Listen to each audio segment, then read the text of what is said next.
আসসালামু আলাইকুম। সরকারি MN academy model school Nagarkanda ফরিদপুরের ভার্চুয়াল ক্লাস থেকে আমি গোলাম কিবরিয়া সবাইকে স্বাগত জানাচ্ছি। আমাদের আজকের এই ক্লাসটি এসএসসি ভোকেশনাল শিক্ষাক্রমের 10ম শ্রেণীর জেনারেল ইলেকট্রিক্যাল ওয়ার্কস ট্রেডের শিক্ষার্থীদের জন্য। প্রিয় শিক্ষার্থীরা, আজকে আমি তোমাদের জেনারেল ইলেকট্রিক্যাল ওয়ার্কস ট্রেড 2 দ্বিতীয় পত্র এর 9ম অধ্যায়ের সার্কিট ব্রেকার থেকে আলোচনা করব। প্রিয় শিক্ষার্থীরা, তোমরা তোমাদের জেনারেল ইলেকট্রিক্যাল ওয়ার্কস ট্রেড 2 দ্বিতীয় পত্র বইটির এই অধ্যায় খুলো এবং ক্লাসটি অনুসরণ করার চেষ্টা করো। যেখানে যেখানে চিত্র ব্যবহার করা হয়েছে বা অ্যানিমেশন ব্যবহার করা হয়েছে তোমরা সেই বিষয়গুলি খুব গভীরভাবে লক্ষ্য করবে। আশা করি তোমরা আনন্দের সঙ্গে সেই বিষয়গুলিকে ব্যাখ্যা করতে পারবে এবং খুব সহজেই জানতে পারবে সেই সম্পর্কে। বিদ্যুৎ শক্তির চাহিদাকে আধুনিক সভ্যতার সূচক হিসাবে প্রকাশ করা হয়। আলো জ্বালাতে, তাপ উৎপাদন করতে এবং কলকারখানা চালাতে বৈদ্যুতিক শক্তির প্রয়োজন হয়। বৈদ্যুতিক ত্রুটি রোধ করে নিরবিচ্ছিন্ন সরবরাহ করা খুবই জরুরি। Generator, transmission line, distribution line এবং এসব লাইনে ব্যবহৃত যন্ত্রপাতি switch, fuse, circuit breaker, relay ইত্যাদি ব্যবহার করে সুইচিং এবং প্রোটেকশনের কাজ অর্থাৎ নিরাপত্তার কাজ করানো হয়। আর এই যে ডিভাইসগুলির মাধ্যমে এই প্রোটেকশন এবং সুইচিংয়ের কাজ করানো হয় এগুলোকে বলা হয় সুইচ গিয়ার। আমাদের দেশের বৈদ্যুতিক সিস্টেম গ্রিড সিস্টেম। এর কানেক্টেড ওভারহেড লাইনে প্রায়ই বিভিন্ন ধরনের ত্রুটি হয়ে থাকে। এইসব ত্রুটি থেকে সিস্টেমকে রক্ষা করার জন্য এবং সিস্টেমকে পরিচালনা করার জন্য ফিউজ, সার্কিট ব্রেকার, রিলে ইত্যাদি রক্ষণযন্ত্র ব্যবহার করা হয়ে থাকে। সাধারণত সুইচিংয়ের জন্য সুইচ এবং নিরাপত্তার জন্য সার্কিট ব্রেকার, রিলে ইত্যাদি ব্যবহার করা হয়ে থাকে। দামের বিষয়টি যদি আমরা বিবেচনা না আনি সেই ক্ষেত্রে রক্ষণযন্ত্র হিসাবে সার্কিট ব্রেকার সবচেয়ে সুবিধাজনক। হাই ভোল্টেজ এবং হাই কারেন্টে সার্কিট ব্রেকার পরিচালনা করা খুবই প্রয়োজন। Circuit breaker no load, full load এবং শর্ট সার্কিট যে কোনো অবস্থাতেই হাত দিয়ে অর্থাৎ ম্যানুয়ালি বা স্বয়ংক্রিয়ভাবে পরিচালনা করা যায়। সার্কিট ব্রেকার একটি সুইচিং এবং প্রোটেক্টিভ ডিভাইস যা দুইটি মৌলিক উদ্দেশ্যে ব্যবহার করা হয়। প্রথমত সিস্টেম পরিচালনা, রক্ষণাবেক্ষণ এবং সুইচিং করতে। দ্বিতীয়ত শর্ট সার্কিট জনিত ত্রুটিতে স্বয়ংক্রিয়ভাবে অপারেশনের জন্য। বৈদ্যুতিক পাওয়ার সিস্টেমের ত্রুটিতে বা ওভারলোড জনিত কারণে মাত্রাতিরিক্ত কারেন্ট প্রবাহে সিস্টেম ও ব্যবহৃত যন্ত্রপাতিকে ক্ষতির হাত থেকে রক্ষা করার জন্য যে ডিভাইস ব্যবহার করা হয় সেই ডিভাইসকেই বলা হয় সার্কিট ব্রেকার। সার্কিট ব্রেকারের স্বয়ংক্রিয় অপারেশনের জন্য একটি রিলে কাজ করে। বৈদ্যুতিক পাওয়ার সিস্টেমের ত্রুটিতে যে মাত্রাতিরিক্ত কারেন্ট প্রবাহিত হয় তা ডিভাইস ও সরঞ্জাম নষ্ট হয়ে যেতে পারে। এই দুর্ঘটনা থেকে রক্ষা করতে সার্কিট ব্রেকার একটি উপযোগী ডিভাইস। আবার সিস্টেম পরিচালনার জন্য সুইচিংয়ের প্রয়োজন হয়, আর এই সুইচিং করতেও এই সার্কিট ব্রেকার ব্যবহার করা হয়। আবার সিস্টেম পরিচালনায় সুইচিং করতে, রক্ষণাবেক্ষণে সিস্টেম অপারেট করতে এটি ব্যবহার করা হয়। সুতরাং আমরা বলতে পারি সার্কিট ব্রেকার একটি স্বয়ংক্রিয় প্রোটেক্টিভ ডিভাইস যা প্রয়োজনে সুইচিং ডিভাইস হিসাবেও কাজ করে। সার্কিট ব্রেকারের ক্ষমতাকে কেভিএ বা এমভিএ দিয়ে প্রকাশ করা হয়। কেভিএ হলো কিলোভোল্ট অ্যাম্পেয়ার, এমভিএ হচ্ছে মেগাভোল্ট অ্যাম্পেয়ার। বৈদ্যুতিক শক্তি বন্টন ব্যবস্থায় নির্ধারিত ভোল্টেজ, ফ্রিকোয়েন্সি, ওয়েভ ফর্মে গ্রাহককে বিদ্যুৎ সাপ্লাই করা প্রয়োজন হয়। 3 ফেজ ইন্টারকানেক্টেড পাওয়ার সিস্টেমে হাই ভোল্টেজ ট্রান্সমিশন এবং লো ভোল্টেজ ডিস্ট্রিবিউশন সিস্টেম প্রচলিত। নিরাপদ ও নিরবিচ্ছিন্নভাবে ব্যবহারযোগ্য বিদ্যুৎ সাপ্লাই এই ক্ষেত্রে খুবই গুরুত্বপূর্ণ। সিস্টেমে মানসম্পন্ন সার্কিট ব্রেকার ব্যবহার না করলে সংঘটিত বৈদ্যুতিক ত্রুটির জন্য ব্যবহৃত লাইন, সুইচ গিয়ার, ট্রান্সফরমার, যন্ত্রপাতি সবই নষ্ট হয়ে যেতে পারে। সার্কিট ব্রেকার ব্যবহার না করলে সিস্টেম অন অফ করা যাবে না। সার্কিট ব্রেকার অফ করা যদি না যায় তাহলে আইসোলেটর ফিউজও ওপেন করা যাবে না এবং লাইন ট্রান্সফরমার বারবার রক্ষণাবেক্ষণ করা সম্ভব হবে না। সার্কিট ব্রেকার ছাড়া লাইনের মনিটরিং বা নিয়ন্ত্রণ সম্ভব নয়। Overload, short circuit, low voltage জনিত কারণে সার্কিট স্বয়ংক্রিয়ভাবে অফ করতে সার্কিট ব্রেকারই সবচেয়ে উপযোগী রক্ষণ যন্ত্র। এবার আমরা জানব সার্কিট ব্রেকারের প্রকারভেদ সম্পর্কে। Classification of circuit breaker. Circuit ব্রেকারের গঠন, অপারেশন, কার্যনীতি ইত্যাদির উপর ভিত্তি করে এই ভাগগুলোতে ভাগ করা যায়। 1. Air circuit breaker. 2. Oil circuit breaker. 3. Sulphur hexafluoride circuit breaker. Arc নির্বাপনের ব্যবস্থা অনুযায়ী সার্কিট ব্রেকারকে আমরা আবার দুই ভাগে ভাগ করতে পারি: সাধারণ এয়ার সার্কিট ব্রেকার ও এয়ার ব্লাস্ট সার্কিট ব্রেকার। তেলের পরিমাণের উপর ভিত্তি করে সার্কিট ব্রেকার আবার দুই রকম: মিনিমাম বা স্মল বা লো অয়েল সার্কিট ব্রেকার। খ. Bulk oil circuit breaker.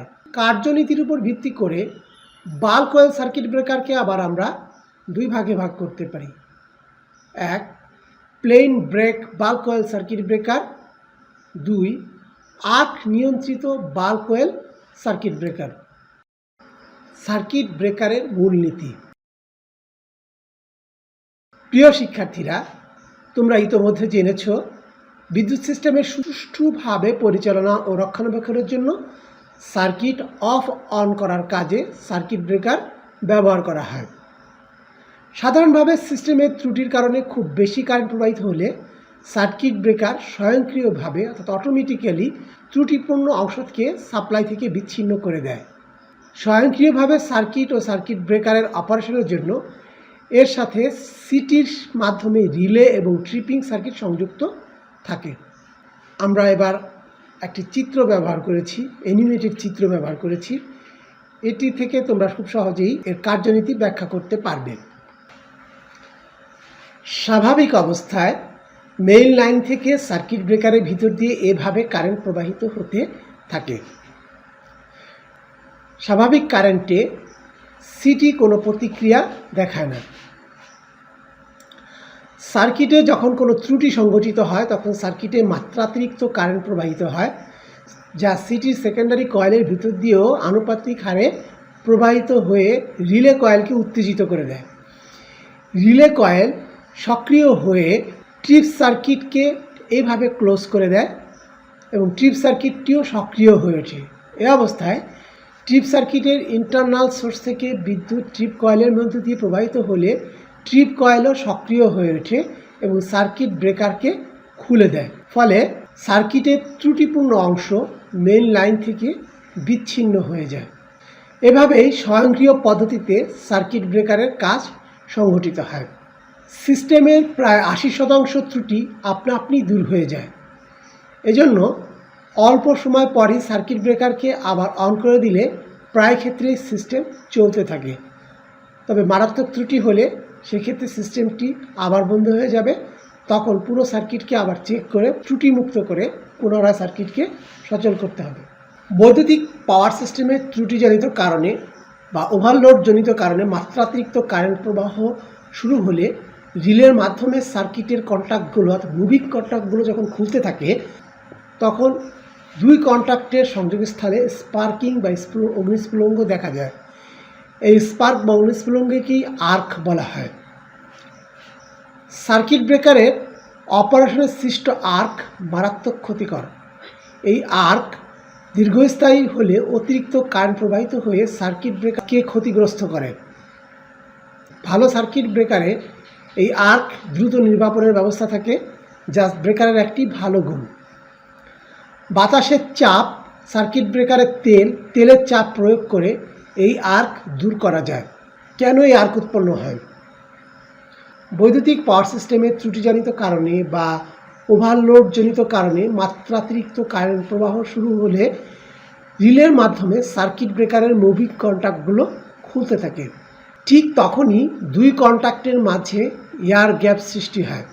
আর খোলার মুহূর্তে এই কন্ট্যাক্টগুলোর মাঝে এয়ার গ্যাপের পরিমাণ খুবই কম থাকে। এ কারণে খুব বেশি রেজিস্ট্যান্স তৈরি হয় এবং এই কারেন্টের ফলে যে পাওয়ার লস হয়, অর্থাৎ আই স্কোয়ার পাওয়ার লসে প্রচুর পরিমাণ তাপ সৃষ্টি হয়। এই সৃষ্ট প্রচণ্ড তাপে বাতাস, তেল আয়োনাইজড হয় এবং মুক্ত ইলেকট্রন তৈরি করে। এর ফলে কারেন্ট প্রবাহ অব্যাহত থাকে, ফলে আর্ক তৈরিতেও অব্যাহত থাকে। বাতাসের চাপ বা তেলের প্রবাহ ঘটিয়ে সৃষ্ট আর্ক দ্রুত অপসারণের মাধ্যমে সার্কিট ব্রেকারের যথাযথ অপারেশন সম্ভব হয় এবং আর্ক নিভে যায়। সার্কিট ব্রেকারের সাধারণ গঠন।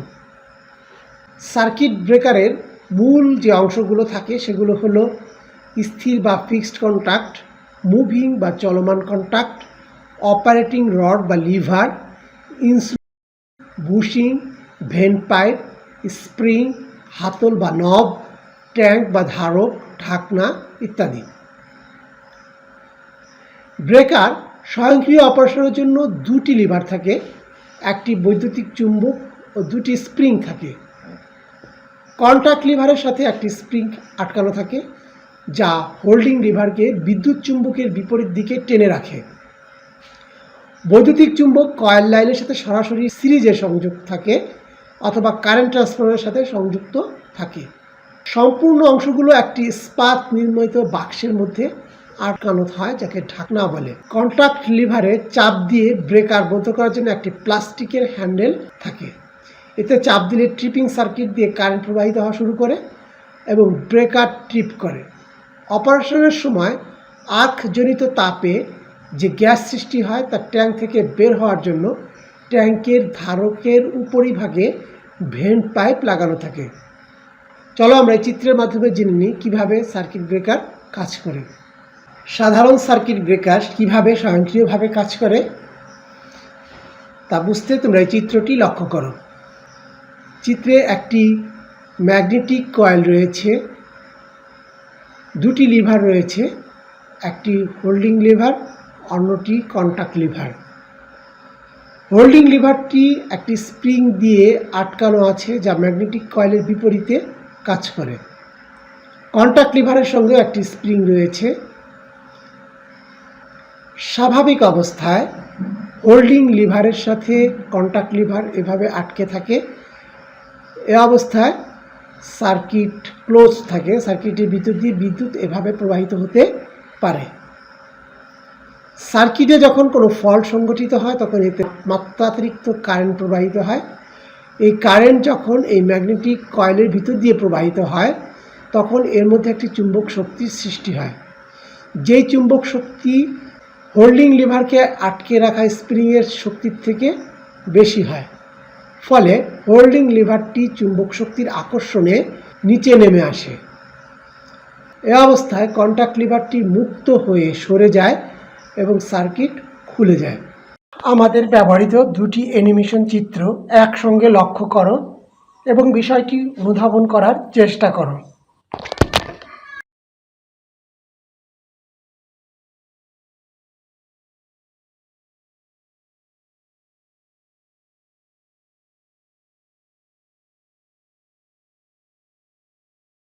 সার্কিট ব্রেকারের ব্যবহার। প্রয়োজন অনুসারে পাওয়ার লাইন অন অফ করতে সার্কিট ব্রেকার ব্যবহার করা হয়। বৈদ্যুতিক লাইনে ত্রুটির জন্য ক্ষয়ক্ষতির হাত থেকে রক্ষা করতে এই সার্কিট ব্রেকার ব্যবহার করা হয়। সাপ্লাই ব্যবস্থায় ত্রুটিপূর্ণ অংশ থেকে ত্রুটিমুক্ত অংশকে বিচ্ছিন্ন করতে এটি ব্যবহার করা হয়। সিস্টেমের মেরামত ও রক্ষণাবেক্ষণে সার্কিটকে অফ করতে এটি ব্যবহার করা হয়। অয়েল সার্কিট ব্রেকার মূলত সাবস্টেশন, বড় বড় শিল্প কারখানায় ব্যবহার করা হয়।